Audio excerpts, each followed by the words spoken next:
Ho, ho, ho. Merry Christmas. This is Santa Claus, aka Greg Allison with Green Gregs, coming to you on Christmas Day with a message of something you need to be worried about, something you need to be concerned about, hacking of our security systems in SCADs of companies and government agencies in the United States that could put a risk to our power grid. As you may know, wouldn't you know that Santa Claus's power grid podium placard would match the Santa colors? Ho, ho, ho. And also the colors of the football team of Alabama, which happens to be #1 at the moment. Well, there you go. So that's a little fun and humor in a not so humorous topic. My friends, our power grid's at risk, and the risk to our power grid can put you at risk, grave risk. I've done several videos about the potential consequences of our power grid going down and how if it could go down for some time, multiple years. There's several root causes that can bring it down, and one of them is hacking. And that's what we're going to talk about now. So buckle up. But I do have good news, good cheer, and that is that in spite of the risk we face, there are some hope, because I do have a $100 off special for 2 of these buckets, which gives you a 1 month supply of food that lasts you for 25 years. Breakfast, lunch, and dinner. Get this, and you'll be a winner. It's a really great deal considering what you're getting here, the kind of food, how long it lasts, and it's eminently portable because you can open that up and take out the little packets in them and throw them in your backpack, or you can put that in your boat or car. And there's also other deals. You go to prepwithgreg.com. But see, this stuff is lightweight. This is then it's because it's freeze dried, dehydrated. And see, this is a protein pack, and it lasts 30 years. I got mine. Get yours. Go to prepwithgreg.com, and also if you click on the My Patriot Supply logo, you get access to all kinds of good prepping supplies that will set you up in case things go bad. And things may go bad, and we're going to talk about one of the root causes that can make things go bad. And I'll talk about a few of the others that I've mentioned recently, some too. So there we go. I guess we better focus on this a little more careful here. So this is a fun day, but this is breaking news in the world of hacking. This is a story that's been going around. And the sad thing is, apparently the hackers have been in our system for months, and it was just discovered. And they're all over the place. So what happened, Greg? Well, what happened is this. There's this company, SolarWinds. And SolarWinds has this software called Orion. And they have distributed this software all over the United States. Now, SolarWinds worldwide has something like 300,000 customers. In the United States, they've got about 33,000 customers. And this particular suspect software, assuming that's the only suspect software, the release that they're most concerned about, is said to have went to maybe somewhat less than 18,000, which means probably over 17,000 customers. Yeah. So again, SolarWinds Incorporated is an Austin, Texas company that develops software for businesses to help them manage their networks, their systems, information technology, and things like that. And this Orion software was just all over the place.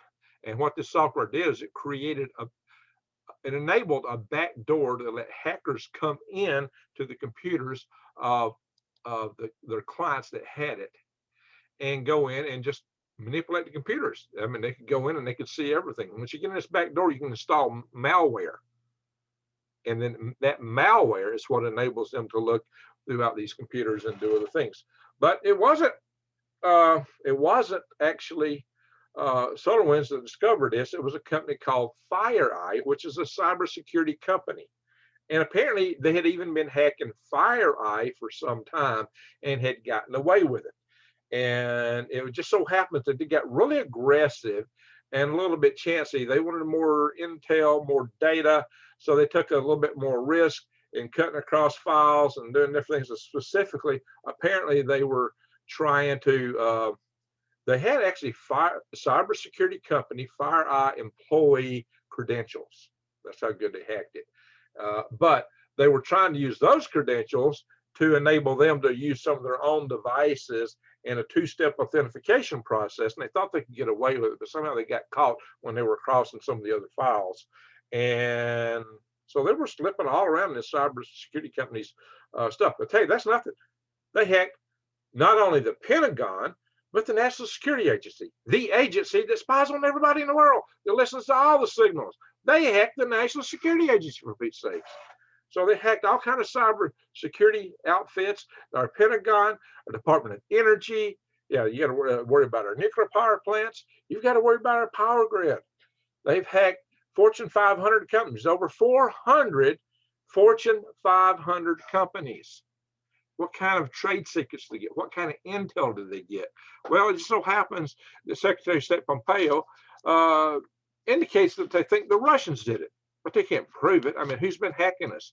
The Chinese, the North Koreans, the Iranians. They're all somewhat less than absolutely ecstatic about the United States, and would definitely love to hack us, find out what's going on, and maybe spoil our day. But they, you know, these guys have been hacking everything. So, yeah, I mean, it really surprised me that they got into the National Security Agency. So, you know, what you got to be aware of is this. When you hack all these companies, when you hack all these entities, you can get personnel data, stuff that you can blackmail employees over.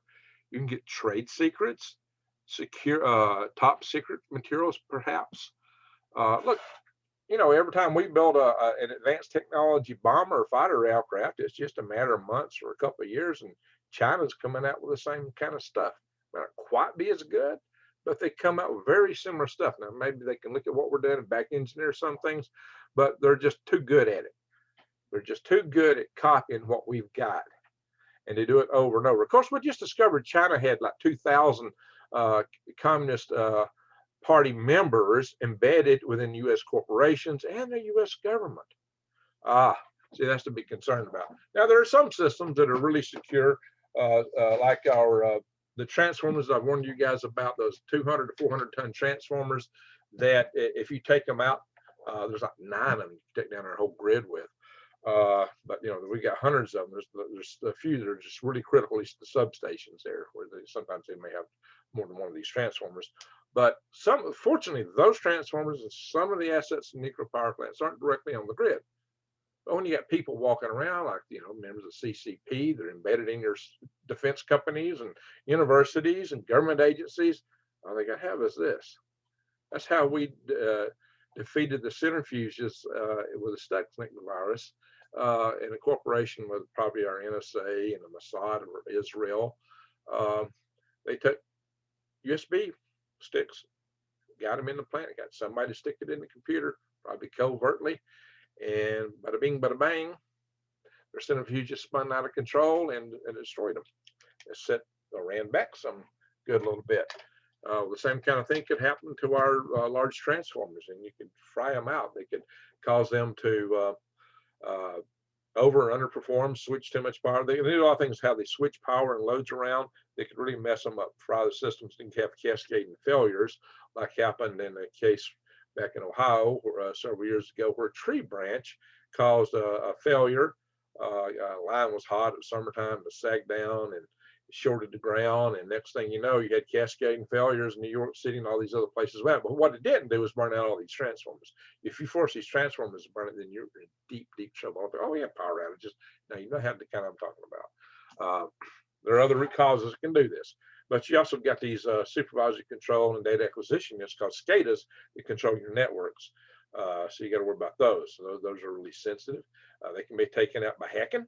They can be taken out by those and the transformers by solar coronal mass ejection. And you may have heard me in a recent video say, hey, our shields are dropping. Our magnetic field strength of Earth, the magnetosphere, has been dropping in field strength since probably the late 1700s, definitely from 1810 on. And the rate at which it's dropped is beginning to accelerate. It's going faster and faster and faster. So some people think we're about to see a magnetic pole flip. But if not, it looks like we're heading into some kind of magnetic pole excursion. The poles are moving around, and the rate at which they're moving is going faster. This is our shields, my friends. And in days prior to electronics, it might not make as big a difference, but our electronic systems, our power grid, are susceptible to these things, especially when the sun is punching hard. Now, we've been expecting a grand solar minimum, but some of us have, and the experts were forecasting this next maximum would be weaker. But a recent paper came out, and I mentioned this in a previous video, where they said that the period of the last solar cycle was much shorter than normal, and they showed how in their analysis that indicates that we're going to have probably the most active solar season we've seen in this particular maximum. It may just, and indeed, the sun is waking up and it's come out punching, pow pow.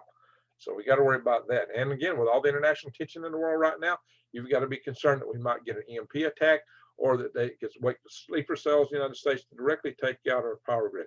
So, but the hacking is one thing that we really got to be concerned about.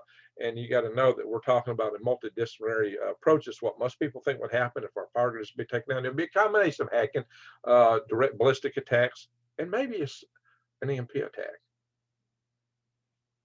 So there you go. Our power grid is at risk. The consequences are grave. I've had Dr. Peter Vincent Pry on my channel twice here, and I'm now serving under his National Homeland Security group as the Alabama State Director. And so that's what I'm doing now under Peter Vincent Pry, Dr. Peter Pry. And he was part of that Congressional EMP Task Force that determined that 9 out of 10 people in the United States would die within a year of the grid going down. And I told him that that was optimistic, and explained my rationale on why, because of the spent fuel rod pools at the nuclear power plants, creating extra risk, and because most farmers don't even grow food that they need to eat. They don't have gardens or the means to do it because they've let that go. Yeah, and they're not as close as you think. So I'm expecting people to be starving on the farms. So when I laid that analysis on, he agreed, and he did talk about how they got to that analysis, and that was in one of my videos with him. So my friends, suffice it to say that the grid is at risk. Many other things are at risk. They may be hacking your credit card information. They may hack individuals, determine, hey, they what nasty things they surf the net for, and then they may blackmail them and say, oh, you do this, you do that, and well, gosh gee, guy, if you don't do this or that, we're going to announce this to the world. We're going to blow your reputation. You're going to lose your job. And so they blackmail people all the time. It's just part of how intel works. So it might be that they blackmail the person to get security information, or even just to stick a USB stick into a computer somewhere that's not on the net, so they can be empowered to take things down. And of course, they're doing intel searches. They're probably finding out what we have, where it's at. So they'll better understand our net, better understand our defenses. And some of the most critical things you got to worry about being hacked is how we encode our communications, like during the war. You want everything encrypted. You don't want anybody to be able to break your codes, because if you're going to send a ship out on a mission or aircraft, you don't want the enemy to know what you're telling it. Because if they know, they'll know where it's going, and they can intercept it and take it out. Loose lips sink ships, and we don't want that to happen if we have to engage somebody in a hot contest of bang bang. Let's hope it don't go there. But if it does, this is not what we need. But we've been massively hacked. So what do they get? They've been in our systems for months to try to protect against our government's basically burning down their firewalls and security systems. They're going to rebuild it and start from scratch. And whoever's hacking this are probably scrambling to try to maintain or get their position back or take whatever data they can in the meantime. Wow. We've been hit and hit hard, and we don't even know what all they've taken. So that's kind of a summer thing to lay on Christmas to you, but it's breaking, and it's something I would have reported earlier maybe, except there's just so much stuff going on. I got a zillion stories to tell, and I just can't keep up with it. Maybe one day I'll start just a regular newscast where I'll cover several stories at one time. I might do that eventually. Have my regular story feature and then have a little newscast section. I might do that one day. But in the meantime, my friends, why do I bring you this? So you can keep your eyes wide open and head on the swivel, so you can know what's coming at you, so you can be aware to prepare. Don't be scared, be prepared. And that's what I say. Somebody says, "Ray, you're a fear mark." No, I don't fear. I'm prepared. I'm right here. I'm not in fear. There are channels that get there and bark in the camera. You know, or the people that say, "Oh my God, World War III has started right now." There's channels that have been doing that for years and doing it every day, and much bigger than me. So y'all may criticize me and call me a fearmonger, but that seems to be what people really like. So maybe I should go there, but no. But anyway, my friends, I bring you more of this stuff. I'll bring you videos on how to eat from the weeds and trees to stay alive. I'll bring you videos to tell you how to garden. I tell you how to garden when there's no stores to go to. That's one of my gardening videos start out with a lot of bed prep information.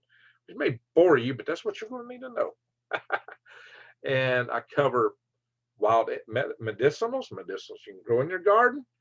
And I'll be doing bug out videos, more of these and other things. It's all to come. So you'll want to see these things. So subscribe to my channel, bang the update notification bell, and click all so you can get more of my videos and don't miss a thing. Come back occasionally and make sure that you're actually getting the notifications and you haven't been unsubscribed, because the Al Gore no rhythms are somewhat less than absolutely ecstatic with the output that I put out here. Or seemingly. Maybe I'm wrong. Maybe they just love you so much they're trying to protect you. Yeah, cover your ears. This information is scary. No, not if we do something about it. And that's what I advocate. That's why I do these things. That's why I've started the Freedom Restoration Foundation, which you can join to work to, I didn't say preservation, I said restoration. Bing. We do have a Facebook site. We're setting up a website, and I got an email now. Email us at info@freedomrestorationfoundation.org. Also, you can, if you want to join our survival tribes, you can email the same address, put tribes in the subject line. If to join the Freedom Restoration Foundation, put freedom in the subject line. We do have a Facebook site. All the links to these things are below. But I will say that if you go in, and we got like 400 people on our Facebook site, but you know, that is not the ultimate place to go, because it'll probably go bye-bye one day. So that's why you need to email us. We have a MeWe site too, which probably would be more survivable, but don't have as many members on that one yet. All right, my friends. All that said, I'm not going to beat this thing anymore tonight. It is 3:41 Christmas morning. Hey, I just got back from my sled delivery, my sled runs. I've been out on sleigh, slaving on the sleigh, and I came right back and had to run out to Michael Pundit's greenhouse before I came here. I had to fire up my shop heater. It was actually right at 32 degrees, 22 outside. All right, my friends, it's going to be a cold Christmas day here in North Alabama. Hope you stay warm and have a merry, merry Christmas and a happy New Year. Thank you with much cheer.